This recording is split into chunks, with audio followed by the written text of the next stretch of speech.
ሰላም ሰላም ውድና የተከበራችሁ ቤተሰቦች እንዴት ናቸው? ደህና ናቸው? እኔ ያለው እግዚአብሔር ይመስገን። እንግዲህ እንዳያችሁት ቪዲዮ በጣም ያሳዝናል።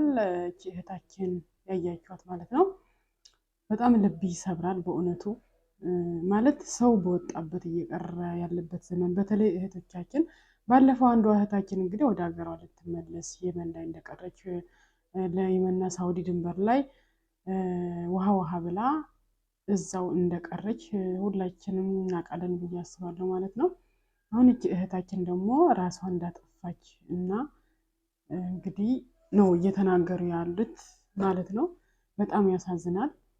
ከዛ አብዛኛው ሰው ሳይ ሁሉም ሰው በቃ የሚጽፈው ጽሁፍ እኔም ላጠፋ ነው፣ እኔም ሊሄድ ነው፣ እንዳው ይሻላል ከዚህ ዓለም ምናምን ነው የሚለው አብዛኛው ሰው ማለት ነው። ግን ለምን ፈጣሪ የሰጠንን እድሜ ምንም ቢሆን ይሄ ምንድነው የሚመስለኝ ነው ሳስበው፣ በቃ ጭንቀትን አለመጋፈጥ፣ መከራን መስዋዕትን ላለመክፈል ይመስለኛል እንደዚህ ራሳችንን ከዚህ ዓለም ማሸሽ የምንፈልገው ማለት ነው።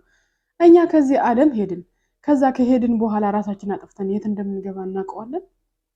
የት ነው የምንገባው? እስቲ ሲኦል ውስጥ እረፍት ያለው ከዘላለም እሳት እዚህ ምድር ላይ ለ20-30 ዓመት ለምንኖራት ተሰቃይተን ብንሞት ፈጣሪያችን በእድሜያችን ቢወስደን ንስሐ ገብተን በሃይማኖታችን ምንም ቢሆን ፈጣሪያችን የማያስከፋውን ነገር ሰርተን ብንሄድ በተጻፈልን ብንሄድ አይሻልም? ራሳችን ከምናጠፋ እንደዚህ አይነት ነገር ወደ አይምሯችን የሚመጣ ሰዎች በቃ ወደ ጸሎት ነው ማድረግ ያለብን። በእውነት ይሄ የሰይጣን ሐሳብ ስለሆነ ማለት ነው።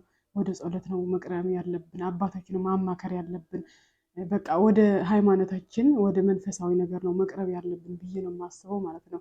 እንደዚህ አይነት ሐሳብ አይምሯችን ላይ ሲመጣ በቃ ቶሎ ማራቅ አለብን። ምክንያቱም ደጋግመን ባሰብነው ቁጥር ወደ ተግባር ነው የሚቀየረው። እናስበዋለን፣ እንናገረዋለን፣ ከተናገርን ደግሞ ወደ ተግባር ይሄዳል ማለት ነው። ስለዚህ ገና እንደዚህ አይነት ሐሳብ አይምሯችሁ ላይ ሲመጣ በእናታችሁ እንደ ሳቅ እንዳለ አይደለ የሆነ እያታለላችሁ ነው። እንደዚህ አይነት ሐሳብ መጥፎ ሐሳቦች አይምሯችን ላይ ሲመጣ ቶሎ ማስወገድ መቻል አለብን ማለት ነው። በእኛ ሳይሆን በፈጣሪ ቸርነት፣ በጸሎት በዱዓ በየሃይማኖታችን በስመ አብ ወወልድ ወመንፈስ ቅዱስ። ማንኛውም ሃይማኖት ራስን ማጥፋት ይፈቅዳል ብዬ አላስብም። የሁላችንም ሃይማኖት ራስን ማጥፋት የተከለከለ ነው። ፈጣሪ ወደ ምድር ያመጣን ለዓላማ ነው። ሰርተን ባለችን እድሜ ለሰው መልካም ሆነን ለሰው ባንተርፍ እንኳን ለሰው መልካም ባናደርግ እንኳን ለሰው ክፉ ሳንሰራ ብንሄድ ይሻላል ብዬ አስባለሁ።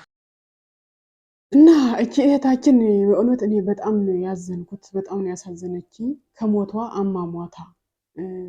አሟሟቷ በተለይ ራስ ማጥፋት ሁለተኛው ሞት ነው ብዬ ነው የማስበው። ሁለቴ ሞት ነው ለነፍሷም ለስጋዋም።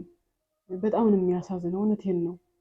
እንደው መድኃኔዓለም በወጣንበት በሰላም ወደ ሀገራችን ይመልሰን፣ ከአቅማችን በላይ ከመፈተን ይሰውረን።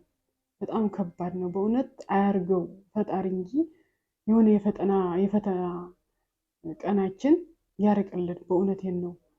ከባድ ነው በጣም ማለት የሚመካ በእግዚአብሔር ይመካል የሚለው እና ለምን አጠፋች ብዬ እንትን ማለት አይችልም። ምን እንደገጠማት የምናውቀው ነገር የለም። በጣም ነው የሚያሳዝነው። ግን እኔ ልቤ ተነካ። ለምን ማለት ለምንድን ነው? በቃ እናጥፋ፣ ራሳችን እናጥፋ፣ ሁላችንም ይሄ ዓለም መሮናል። ምን ነው የመረራችሁ? ምቾት ነው የጎደላችሁ? ሌላ ምንድን ነው የሚመራችሁ? እስቲ ንገሩኝ። እስቲ ቆም ብላችሁ አስቡትና ምንድን ነው የጎደላችሁ?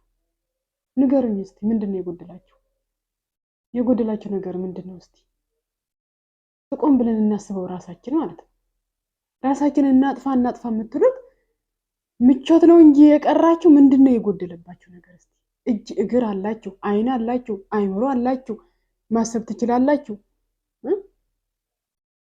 አንድ ደቂቃ እንኳን ለፈጣሪያችን ሰተን ጸሎት አድርገን እናውቃለን? ጸሎት እናደርጋለን? አናደርግም። እዚህ ሶሻል ሚዲያ ላይ ገብተን ግን ተስፋ የሚያስቆርጥም ይጠቅምም አይጠቅምም ላይ ራሳችን ጥደን እንውላለን። ከዛ በኋላ እነሱን መሆን ነው የሚያምረን። ራሱን የሚያጠፋ ካየን ራሳችን እናጥፋ፣ የሞተ ካየን ተገላገለ፣ የተዳረ ያገባ ካየን ታደለ። ለምንድን ነው ያየነውን የምንመስለው? ለምንድን ነው ከዋናው ጋር የምንሆነው? ለምን ከራሴ ጀምሮ ነው። ለምን ይመስላችኋል? እስቲ ንገሩኝ እንደው እንደ ውስጥ ቆም ብለን እናስበው። እውነቴን ነው የምላችሁ እንዴ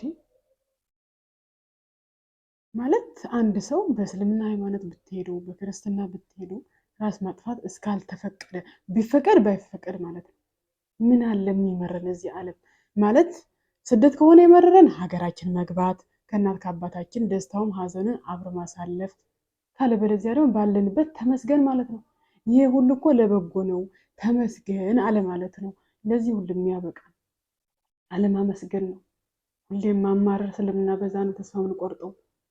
ከዛ ህይወታችን ይጨልማል። አውቃለሁ ጨልሞብን ያውቃል። ሁላችንም በህይወታችን ሰማይና ምድር ተገለባብጦብን ያውቃል። ይገባኛል። ግን ያኔ ወደ ፈጣሪያችን ነው መጸለይ ያለብን። ወደ ተስፋ የሚያስቆርጠን ነገር መግባት የለብንም። ወደ ራስ ማጥፋት ሩጠን ወደ ሶሻል ሚዲያ ሳይሆን ወደ አምላካችን ያኔ ወደ አምላካችን ነው መጸለይ ያለብን። ማልቀስ ነው ያለብን። ይወጣልናል።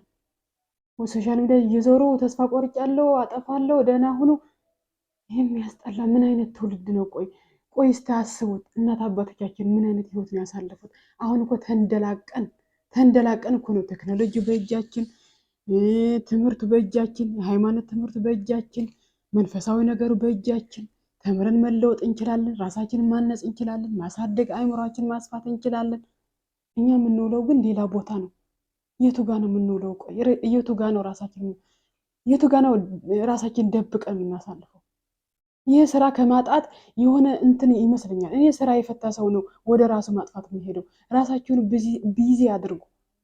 ራሳችንን ቢዚ እናደርግ። በቃ ቁጭ ብለን ብዙ ነገሮች የምናወርድ የምናወጣ ከሆነ ነው ያኔ ነው ወደ ተስፋ እንቆረጥ የምንሄደው። ስራ ቃጣን የሆነ ገንዘባችን ከፍለን ቢሆን የሆነ ትምህርት በኦንላይንም ቢሆን መማር። እውነቴን ነው የምላቸው 24 ሰዓት የመዳም ቅመም ስራ የምትሰራ ቁጭ አላቅም። የመረረውም ሊያጠፋ ይችላል። አቃል ይገባኛል። ማለት ኑሮ መራችሁም ሊሆን ይችላል። ራሳችሁ የምታጠፉት ራሳችሁ ከፎቅ ላይ የምትወረውሩት ከአሰሪዎቻችሁ የማትስማሙ ከሆነ ደግሞ ቤት መቀየር ቀድማችሁ መናገር። ምን አመጣው ራስን ማጥፋት መፍትሄ ነው ያለ ማን ነው? ለዘላለም እሳት እየተቃጠልን ከምንኖር እዚህ ምድር ላይ ትንሽ ተቃጥለን ትንሽ ተናደን ተከፍተን አዝነን ብንሄድ አይሻልም? ፈጣሪ በሰጠን እድሜ ተደስተንም አዝነንም የሰው ልጅ እኮ ይደሰታል፣ ያዝናል፣ ይከፋዋል፣ ያለቅሳል። ብዙ ነገሮች አሉ። ምክንያቱም የሰው ልጅ ግዴታ ነው ማዘንም መደሰትም አለበት። እዚህ ምድር እስካለን ድረስ ይሄ ግዴታ ነው። የሰው ልጅ ስልቹ ስለሆነ ነው እንደዚህ አይነት ይህ ነገር የሰጠን። ሁሌ ደስተኛ ከሆነን እንሰለቻለን። ሁሌ ሀዘንም ከባድ ስለሆነ ደስታም ሀዘንም።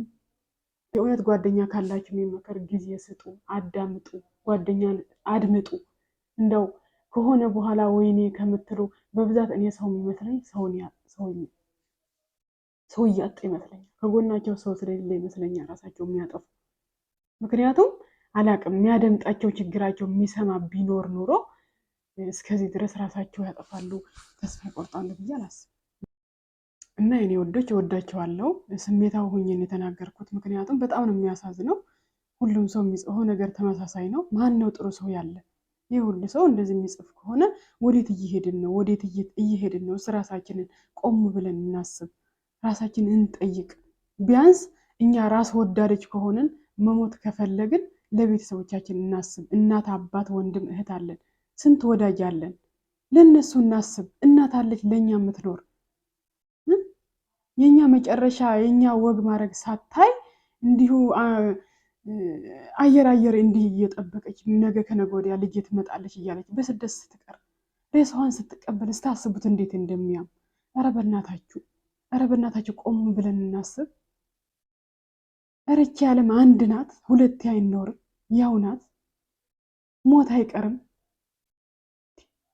ብንከፋ ምቾት አይደል የሚቀረው? ጥንቅር ብሎ ይቅር። ባይመቸንስ ቢከፋን ብንጠቁርስ? የሌላውን ምቾትና ደስታ እያየን ለምን ተስፋ እንቆርጣለን? አንዱን ሰርግ ስናይ የአንዱን ልደት ሲከበር የአንዱን እንዴ ሁሉም ሰው እንደተጻፈለት ነው የሚኖረው። ማንም ያክብር ማንም። እናንተም እዚህ ላይ ሶሻል ሚዲያ ወጥታችሁ ተስፋ የሚያስቆርጥ ነገር እያያችሁ ራሳችን ከምናጠፋ የሚጠቅመን ነገር ማየት ራስን መለወጥ ይቻላል። በኦንላይን ስንት ትምህርት አለ፣ ስንት ነገር ተምረን መለወጥ እንችላለን። ለምንድን ነው ወደ ራሳችን ማጥፋት የምንሯሯጠው? ለሰው እየቀለጥን ኑረን ከዛ መጨረሻ ላይ ራሳችን ማጥፋት፣ በምናርፍበት ሰዓት ራሳችን ማጥፋት። እንዴ ፈጣሪ የወሰደውም ሊለቀስለት፣ ራሱ ያጠፋም ሊለቀስለት። እንደው ምን ይሻላል? ቆይ ምን ይሻላል? ምን አይነት ዘመን ጊዜ ሞት የበዛበት ዘመን ነው። ኧረ ፈጣሪ የሚወስደውን ሞት ይበቃናል። ኧረ እሱ በቂ ነው። በየቀኑ በጦርነት የሚረግፉ ቤተሰቦቻችን ወገኖቻችን በቂ ናቸው። ለምንድን ነው ራሳችን የምናጠፋው? ለምንድን ነው ይሄን ያህል ለሰውነታችን ምቾትን የምንሻው? ለምን ቢከፋን ቢጠበን ቢርበን ለምን መስዋዕት አንከፍልም? ለዚች ዓለም ለዚች ኖሮ ለአንድ ለራሳችን መሆን ያቅተናል። ለወደፊት ወይ ህይወታችን መብራት ባንችል ለአንዲት ለራሳችን መሆን ያቅተን። ለሰው ባንተርፍም ለራሳችን መሆን ያቅተናል። ነፍሳችን ማዳን ያቅተናል። በእናታችሁ ቆም ብለን እናስብ። በእውነት ቆም ብለን እናስብ።